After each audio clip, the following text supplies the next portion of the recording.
నమస్తే, నేను డాక్టర్ కపిల, స్నేహ homeopathy senior consultant. ఈ ఎపిసోడ్లో మనము వైటమిన్ డి ఎందుకు లోపిస్తుంది మరియు దాని చికిత్స అనే విషయంపై చర్చించుకుందాము. సాధారణంగా విటమిన్ డి3 అనేది మన శరీరానికి ఎంతో ముఖ్యమైన వైటమిన్ అన్నమాట.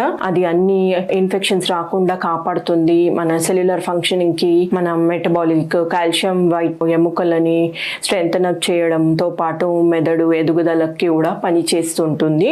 ఇప్పుడు ఉండే దైనందిక జీవితంలో మనకి స్క్రీన్ టైం మరియు మొబైల్ వాడకం ఎక్కువ ఉండడం వల్ల, అంటే అన్ని వయసు వారిలో పనితనము మరియు చిన్న పిల్లల్లో మొబైల్ యూజేజ్ ఎక్కువ ఉండడం వల్ల వారు 4 గోడల్లో కూర్చొని వాళ్ళ వర్క్ చేయడం జరుగుతుంది. కాబట్టి సన్లైట్ ఎక్స్పోజర్ అనేది చాలా తగ్గుతుందండి. సో సన్లైట్ ఎక్స్పోజర్ తగ్గడం వల్ల విటమిన్ డి3 అనేది లోపిస్తుంది.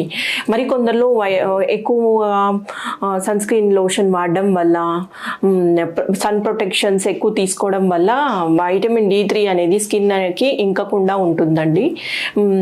సాధారణంగా చాలా మందిలో ఆహార నియమాల్లో పోషక విలువలు ఉన్న ఆహారాలు తీసుకోకపోవడం వల్ల, అతి ముఖ్యంగా పాలు తీసుకోకపోవడం వల్ల, మరియు కొంతమంది చేపలు అలాంటివి తీసుకోకపోవడం వల్ల, మరియు ఆరెంజ్ అలాంటివి తీసుకోకపోవడం వల్ల మనకి విటమిన్ డి3 లోపిస్తుంది.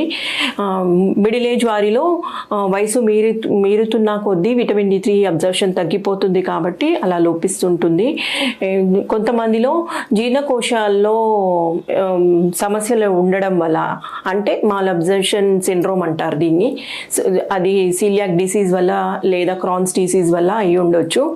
మరి కొందరిలో కిడ్నీ లివర్ ఇష్యూస్ ఉన్నందువల్ల విటమిన్ డి3 లోపిస్తుంది.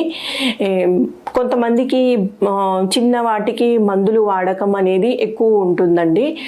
అంటే ఎక్కువ మందులు వాడకం వల్ల విటమిన్ డి3 కూడా లోపిస్తుంటుందండి. సో మరియు ఇంకొంతమందిలో ఒబేస్గా ఉన్నందువల్ల కాల్షియం, వైటమిన్ డి3 అబ్జార్ప్షన్ సరిగ్గా ఉండకపోవడం వల్ల విటమిన్ డి3 లోపిస్తుంది. ఏది ఏమైనా మన హోమియోపతి ట్రీట్మెంట్లో కాల్కేరియా కార్బ్ ఒబేసిటీ వారిలో మరియు ఎముకలు బలహీనత ఉన్న వారిలో కాల్కేరియా కార్బ్ చాలా బాగా పనిచేస్తుందండి. మరి కొందరిలో అరుదుగా ఇన్ఫెక్షన్స్ జరుగుతూ ఉంటాయి చిన్న పిల్లల్లో. 8 to 10 years, అంటే 5 to 10 years వారిలో కూడా కాల్కేరియా ఫాస్ చాలా బాగా పనిచేస్తుందండి. మరి కొందరిలో అలసట అనేది ఎక్కువగా ఉంటుంది, ఎముకల నొప్పి ఉంటుంది, వారిలో ఫాస్ఫరస్ కూడా బాగా పనిచేస్తుందండి.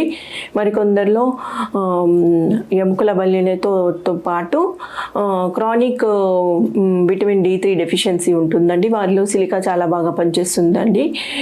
సో ఏది ఏమైనా కాన్స్టిట్యూషనల్ మెడిసిన్ ద్వారా పూర్తిగా మనకి విటమిన్ డి3 లోపం కూడా నియంత్రించుకోవచ్చు. కాబట్టి రెగ్యులర్గా మందులు వాడినట్టయితే ఉపశమనం పొందొచ్చు. ధన్యవాదాలు.